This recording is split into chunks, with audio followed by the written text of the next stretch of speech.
안녕하세요. 조용히 쌓는 부입니다. 처음 투자 시작하면 계좌부터 헷갈리죠. 주식 계좌 하나만 있으면 되는 줄 알았는데 ISA도 있고 연금저축도 있고 IRP까지 있으니까요. 다들 혜택이 있다고는 하는데 어디부터 채워야 할지 막막하실 겁니다. 그래서 오늘은 이 질문에 답을 드리려고 합니다.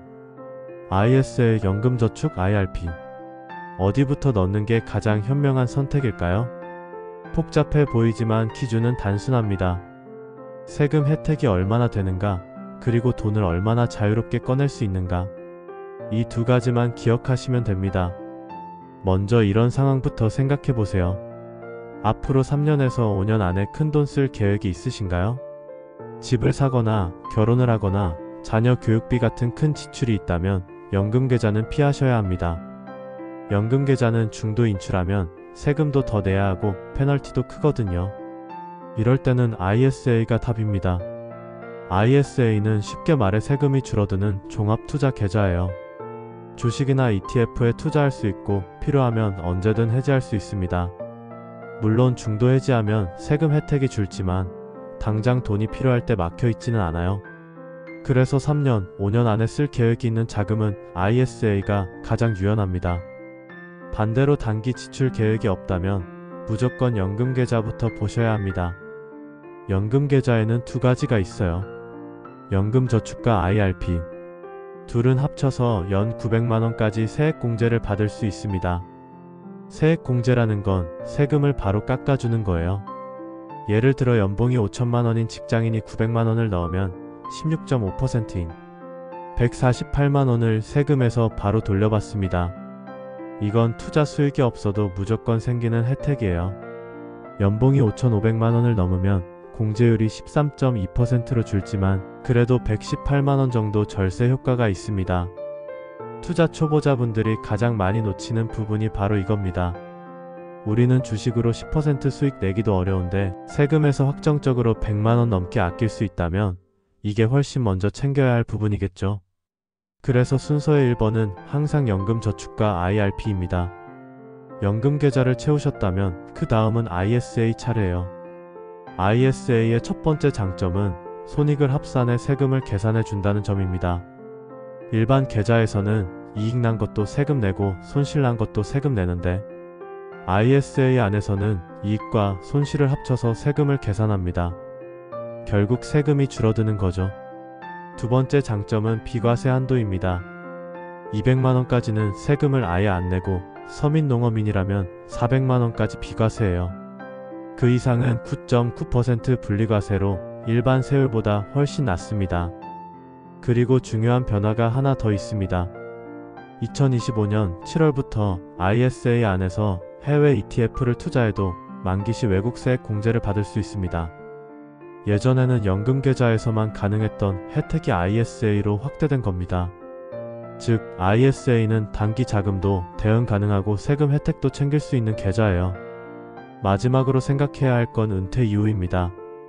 연금계좌에서 돈을 받을 때 세율이 정해져 있어요. 연 1,500만원 이하로 받으면 3.3%에서 5.5% 정도밖에 안 냅니다. 일반 소득세보다 훨씬 싸죠. 만약 그 이상으로 받는다면 두 가지 선택지가 있습니다. 종합과세에 합산하거나 16.5% 분리과세로 끝내는 방법. 그때그때 상황에 따라 유리한 쪽을 고르면 됩니다.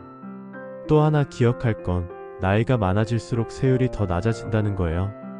55세는 5.5%, 70세는 4.4%, 80세 이상은 3.3%. 그래서 은퇴 후에는 연금계좌가 세금을 가장 적게 내는 계좌가 됩니다. 사례로 풀어볼까요? 연봉 7천만원 직장인 A. 단기 지출 계획이 없으니 연금계좌에 900만원을 채웁니다. 세액공제로 약 118만원 절세 효과가 생기죠. 그리고 남는 돈은 ISA에 넣어 투자합니다. 소득이 불규칙한 프리랜서 B. 연소득은 4천만원 수준이에요. 이런 경우는 ISA부터 활용하는 게 좋아요. 필요할 때 언제든 꺼낼 수 있으니까요.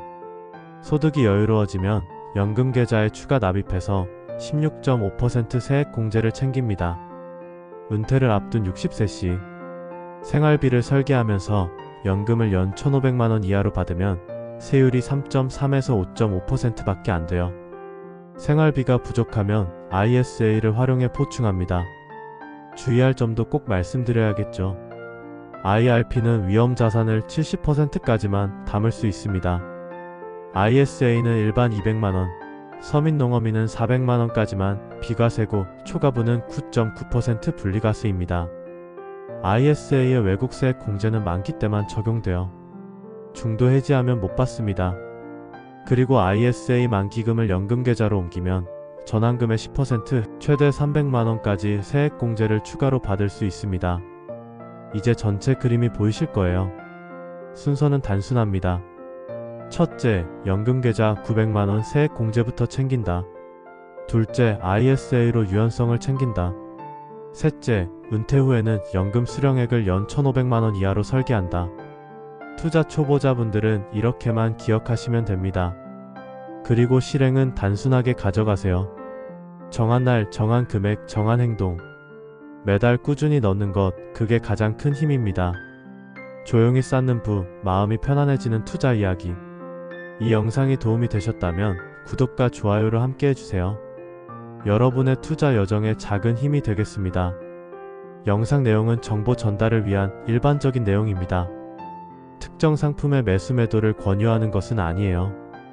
세금과 수수료, 상품 조건은 개인 상황과 시점에 따라 달라질 수 있고 최종 판단과 책임은 투자자 본인에게 있습니다.